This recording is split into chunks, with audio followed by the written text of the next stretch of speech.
Hello, you're watching Vietnam News Agency's Bulletin broadcast from Hanoi. I'm Ngọc Ly, and now let's take a look at our headlines as usual. Top Vietnamese and Chinese legislators hold online talks. Delivery workers stay safe during the pandemic.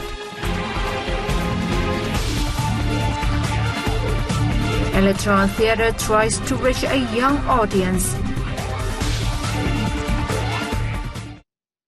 Party General Secretary Nguyễn Phú Trọng chaired the first meeting of the Central Military Commission tenure 2020-2025 in Hanoi on June 17th.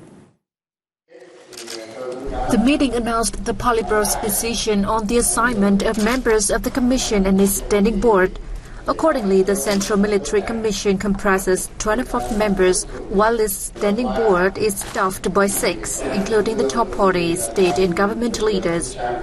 It also reviewed the leadership and instruction over the implementation of military and defense tasks in the first half of 2021 and put forth tasks for the second half. In his remarks, Trọng asked the Commission to be well aware of its responsibility and build an army that is absolutely loyal to the fatherland, party, state and people.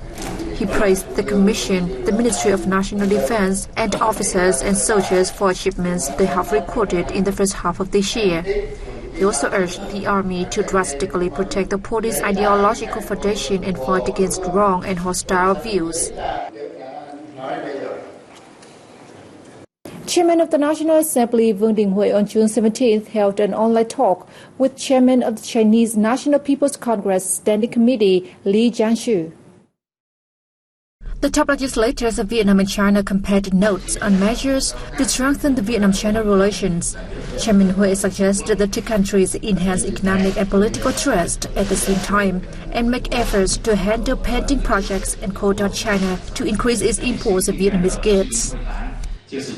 Lee shared Hue's view on the need to boost all-level exchanges and meetings and invited the Vietnamese top legislator to visit China. He expressed his willingness to work together with the Vietnamese legislature in realizing the cooperative agreement between the two legislative bodies. Lee suggested the two sides observe high-level common perceptions in maintaining maritime peace and stability and implementing the declaration on the conduct of the parties in the East Sea, soon reaching a code of conduct in the East Sea. Deputy Prime Minister Vũ Đức Đam had a meeting with WHO Regional Director for the Western Pacific, Takashi Kasai, via teleconference on June 17th. The meeting focused on the COVID-19 developments in the world, the current supply of vaccines, Vietnam's experience in responding to the pandemic, and the need to access vaccines in the future. Deputy Prime Minister Đam spoke highly of WHO's role in the global fight against COVID-19. He thanked WHO and its representative in Vietnam for actively supporting the country. The Deputy Prime Minister suggested the organization promote the early transfer of vaccines under the COVAX facility to Vietnam. He also proposed boosted cooperation in technology transfers so that Vietnam can become one of the regional vaccine production centers.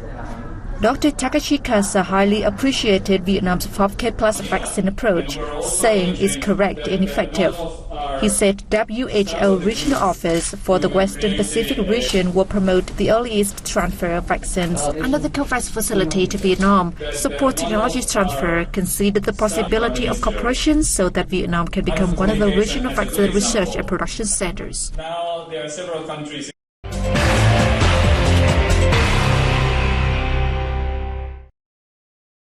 With Ho Chi Minh City on partial lockdown to contain the spread of COVID-19, delivery services have become a lifeline for many customers. To satisfy the rocketing demand, delivery staff or shippers have to work day and night, and this makes them face the risk of potential infection. Let's see what they have done to keep themselves safe. Nguyễn Anh Kiệt, a shipper for the ride-hailing company B Group, has been earning higher incomes these days as he receives dozens of delivery orders each day, much more than the time prior to the pandemic. In order to protect himself and make his customers feel more secure, Kiệt has strictly followed the pandemic prevention rules. I make a health declaration before going to work and carry hand sanitizer with me. I also ask customers to prepare their payment in advance. Many delivery workers have created group chats to update each other on the pandemic developments. They also equip themselves with face masks, gloves, and hand sanitizer, and encourage customers to make payments via online apps. Our company usually sends messages to help us update information on COVID-19 hotspots and ask us to keep talks with customers to a minimum. Various types of contactless delivery services have been created to make both shippers and goods receivers feel more secure.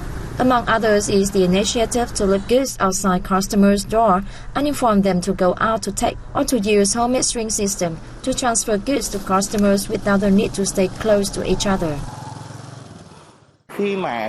Some customers worry that their goods may be infected during transport process. I told them clearly that our products are disinfected and processed up carefully.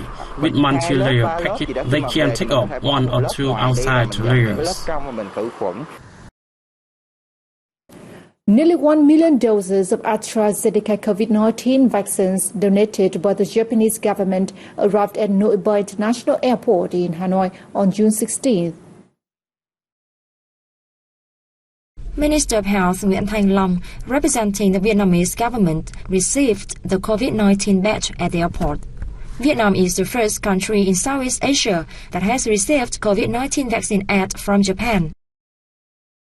Japanese ambassador to Vietnam, Yamada Tayeko, said the donation is a testament to the long-standing friendship between Japan and Vietnam, and Japan wishes to connect with the international community, especially with Vietnam, to overcome the pandemic.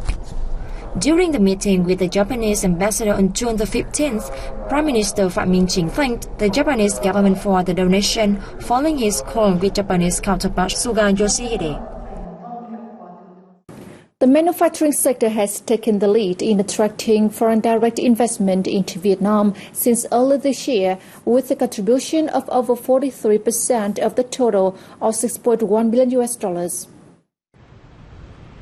The sector was followed by the production and distribution of electricity, which grew more than $5.4 billion. The real estate sector ranked third with over $1 billion. According to insiders, the expansion of large FDI projects applying high technology in important areas such as energy, manufacturing and processing is a demonstration of Vietnam's stability and solid reputation in terms of attracting foreign investment. According to statistics, Vietnam has licensed over 600 new FDI projects, with investments pouring into 18 sectors in the above said period. On the same matter, the World Bank recently stated that Vietnam's industrial production still shows strong resilience by expanding by 1.6% in May amid the fourth wave of COVID-19 outbreak. However, the bank warned if the current outbreak is not contained quickly, it could affect both industrial production and retail sales, as well as exports, due to the slowdown of activity in some industrial parks.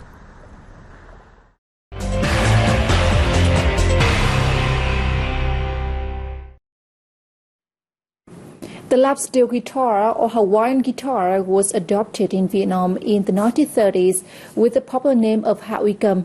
However, the guitar has been faded into oblivion in the last 4 decades, and its sound has been hardly ever heard. Having a consuming passion for this musical instrument, Bùi Bạch Liên, an aged teacher in Hanoi, has sought many ways to revive the sound of the guitar in the busy city life.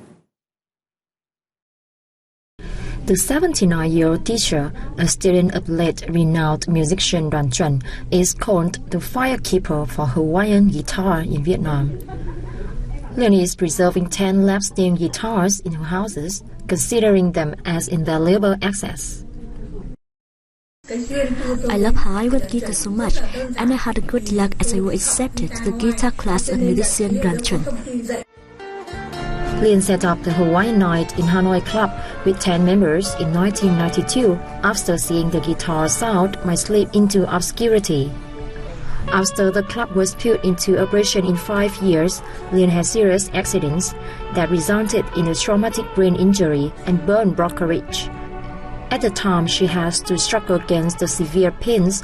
She felt she loved the life and the guitar sound more than ever before. She then made contact with members of the club and invested all of her money in Hawaiian guitars and other musical instruments for the club.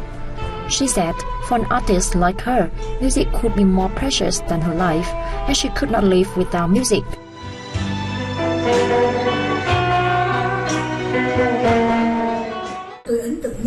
I still remember the first time I staged a performance in front of a big crowd. At that time, I performed lời Anh vọng mãi ngàn năm. This sound echoes for thousands of years. About was Martin's Nguyễn Văn Trỗi.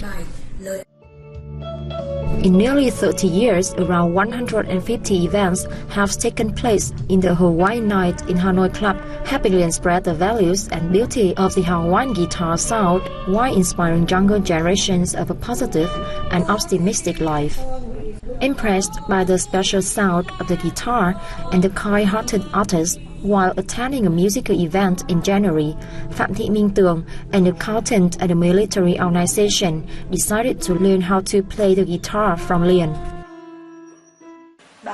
I admired Liên a lot. I registered to learn how to play the guitar, not to perform, but see a more positive and better life. Despite her old age, Liên has never made her guitar sound take a break. She hopes that music schools will pay attention to providing Hawaiian guitar lessons, and she stands ready to teach those who want to learn as well as support those who need help. With lifelong passion for the Hawaiian guitar, Liên has clung to the hope that the guitar will be more popular in Vietnam. Since COVID-19 has resulted in many cultural activities being suspended, it has become much more difficult for theaters to reach out to young audience members who have largely lost interest into theatrical arts. Management agencies and stage artists have for many years already tossed and turned about identifying ways to develop a new generation of audience members for the theater. During these tough times for theatre, and especially traditional arts, the Vietnam Theatre Artists Association has been working to complete a project to build a young audience for the local stage. Under the project, local art journalists and stage performers will be more creative and develop more quality products to reach a younger audience. It's so difficult to come up with a sustainable way to develop a new generation of audience members for the theatre. This is the major headache for theatre leaders, let alone artists like us. If theatres fail to breathe fresh air into their offerings as they reach the audience's tastes, theatres simply cannot survive. To attract a younger audience, theatre offerings must keep up with trends and send a message that young people could be curious to hear about. Many experts have said it is necessary to boost interest in the theatrical arts among young people from when they are staying at school. Our teacher sets aside some 150 performances for children during the summer and the Mid-Autumn Festival. We also visit provinces to stage performances for local kids. I think it is important to give the younger audience access to the teacher and change their opinion. The project of the Vietnam Theatre Artists Association includes a wide range of activities such as holding forums, developing scripts for children, and introducing various types of traditional art forms in schools. A children's theatre festival has also been scheduled for Hanoi at the end of the year. And it's also wrapped up our news bulletin. Thank you for tuning in, and see you next time.